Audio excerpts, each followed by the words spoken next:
O Rio Paraguai é o rio do Pantanal e essa água toda, ela nasce no Planalto. E esse Planalto vem sendo drenado para a calha do Rio Paraguai e aí aqui na região de Cáceres, o Rio Paraguai recebe também o Rio Cabaçal e o Rio Jauru, que são também grandes rios e importantes tributários que ajudam a formar e manter todo o regime hídrico do Pantanal. Hoje está colocado, por parte do Ministério do Meio Ambiente, um chamado para emergência climática para o Brasil e um chamado de que nós vamos perder o Pantanal em 50 anos. Um chamado da Agência Nacional das Águas para que, colocando que nós estamos num momento de crise hídrica no Pantanal. A cidade foi fundada em razão do rio. Nós não temos o direito de matá-lo, de torná-lo sem vida. Sem ele, sem essas águas, nós não iremos viver.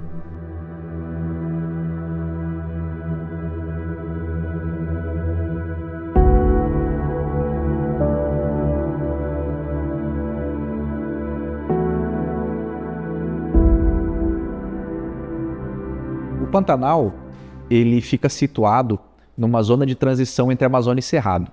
Então, por isso que a gente vê muitas espécies vegetais e animais, tanto da Amazônia, tanto do Cerrado, e as coisas meio que se confundem nessa paisagem toda, né? Ele ainda tem influência do Chaco paraguaio e do Chaco boliviano, que corresponderia, né, ao Pantanal dos nossos vizinhos aqui da América do Sul, né, o Paraguai e da Bolívia. Nessa região, a gente tem mais de 300 espécies de peixes, a gente tem mais de quase 100 espécies de répteis descritas, né? A gente tem uma abundância e uma variedade muito grande de mamíferos, né? São 132 mamíferos também. Ele é formado por cerca de 150 mil quilômetros quadrados, né? Só 4,6% dele são áreas protegidas. Todos as outras partes do Pantanal correspondem a áreas privadas, né? Grandes fazendas e algumas pequenas áreas de preservação ao longo do Rio Paraguai. Tudo que nós, enquanto humanidade, estamos fazendo no planeta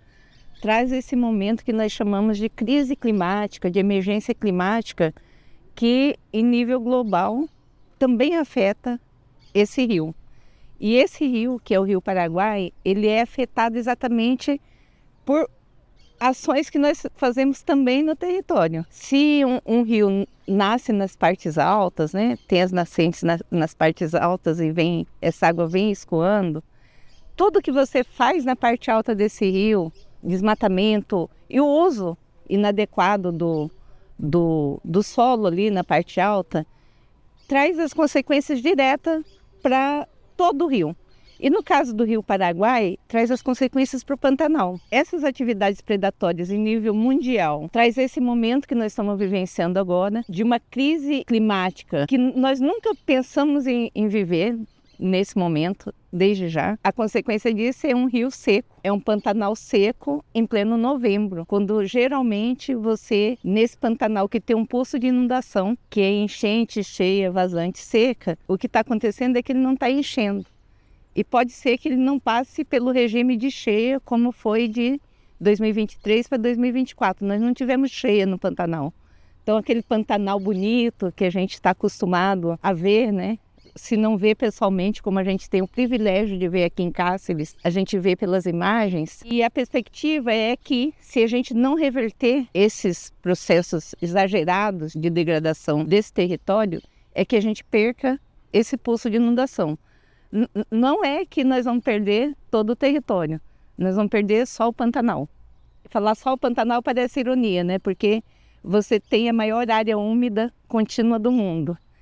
E perder essa maior área úmida é um desastre para a humanidade. Significa que a gente já perdeu a guerra. A partir do momento que a gente entende que a natureza da qual nós fazemos parte, ela em si tem os seus direitos e devem ser garantidos, nós mudamos o foco para entender que a extração de recursos, mesmo que seja ambientalmente mantida, ou seja, ambientalmente viável, ela ainda assim é uma violação da natureza e ela tem dado essas respostas para nós. Quando a gente traz a questão da natureza para a legislação, aí nós vamos ter países que reconhecem a natureza como titular de direitos. Ou seja, para se fazer qualquer intervenção, qualquer coisa que vai de alguma forma mudar a forma da natureza, vai ter que ser considerada a natureza como titular de direitos, inclusive com os comitês que representam a natureza. O mutirão de limpeza teve a iniciativa do capitão Renato, esse movimento ele cresceu com a cidade, com a população,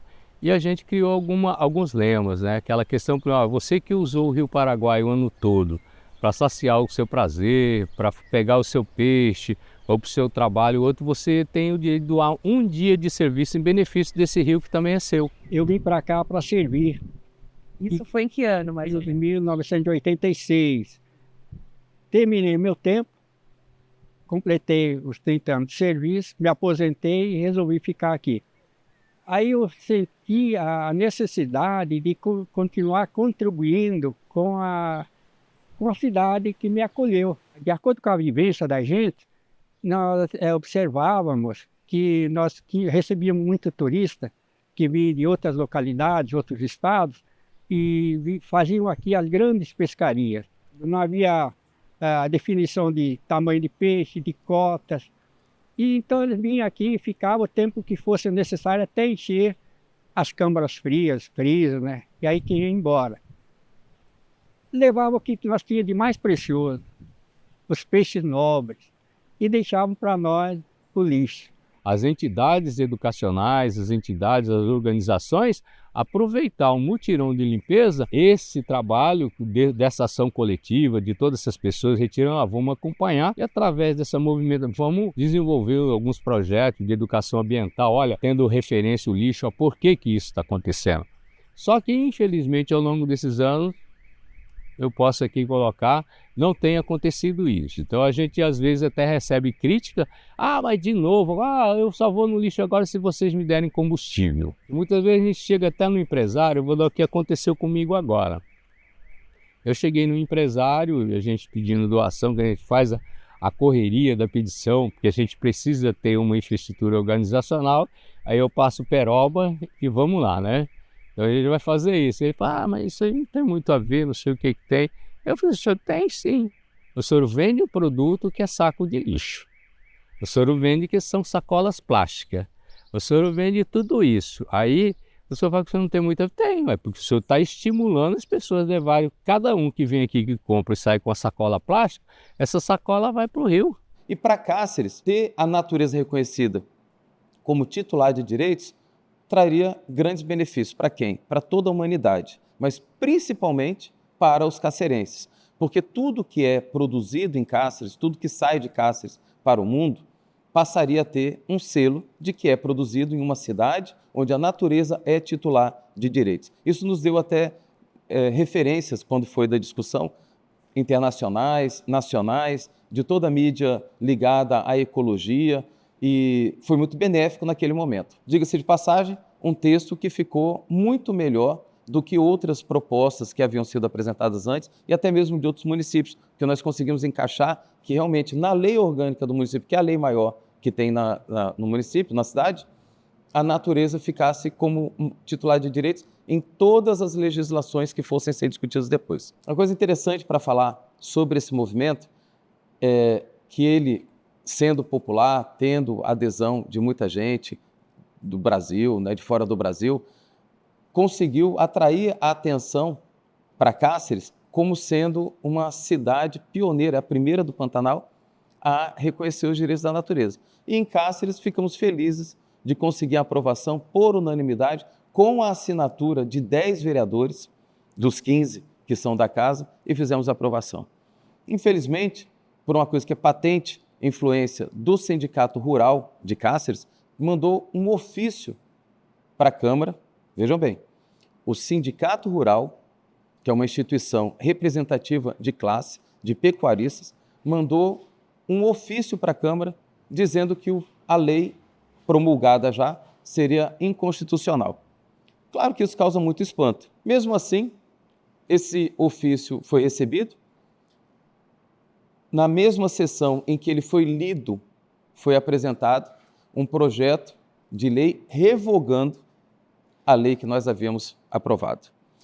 Isso foi muito constrangedor, vou dizer assim, do ponto de vista legislativo, porque os mesmos vereadores que haviam votado, defendido na tribuna, votado, manifestando favoráveis aos direitos da natureza foram e manifestaram que eram contrários. Houve a maioria dos votos para a revogação, houve também muita repercussão, tanto nacional, inclusive repercussão internacional. Por quê? Se Cáceres não tinha sido visto pelo restante do país como uma cidade que desrespeita os direitos da natureza, a partir do momento que nós aprovamos e ela veio a ser revogada, então foi mostrado que Cáceres não aceita uma lei que defenda a natureza como titular de direitos. Então, o impacto negativo, posso dizer, foi maior do que o impacto positivo.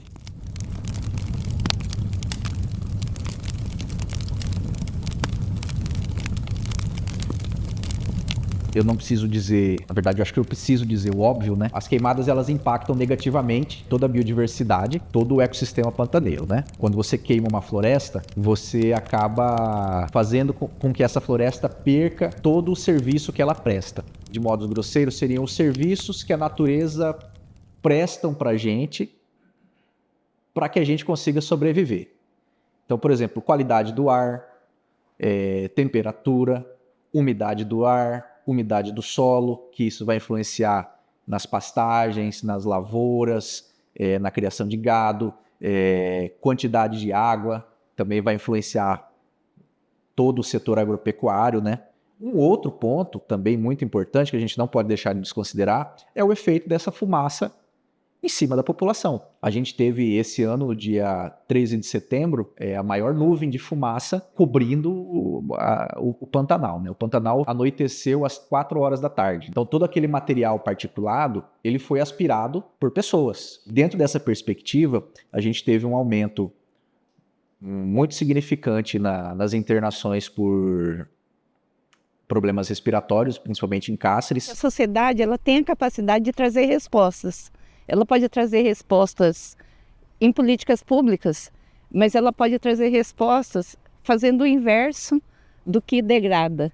Então, chamando a atenção que se o desmatamento é ilegal, nós podemos parar com o desmatamento ilegal. 99% dos incêndios no Pantanal são criminosos, não são incêndios naturais, né, a partir de raios, etc. Exagero de empreendimentos, como os empreendimentos hidrelétricos, tem que ser repensado no novo planejamento. Atualmente, há projetos de utilização do Rio Paraguai como hidrovia para escoamento de uma produção que nós nem temos, que é a produção de grãos, mas alegam que isso daí vai baratear o custo do transporte. O principal ponto que a gente tem que focar hoje é na recuperação das nascentes, porque são essas nascentes que estão secando. A partir do momento que essas nascentes secam, então essa água que nascia ali, ela não chega no rio. Então a gente vai ter um rio cada vez mais seco. O Pantanal, do jeito que está hoje, ele está fadado a desaparecer, a se tornar um outro tipo de vegetação, um outro tipo de bioma, né? É uma questão de decisão de quem está no território, de reverter essa situação. Porque ninguém está dizendo que o mundo vai acabar, desde já. Ninguém está dizendo que o Pantanal, com certeza, vai acabar.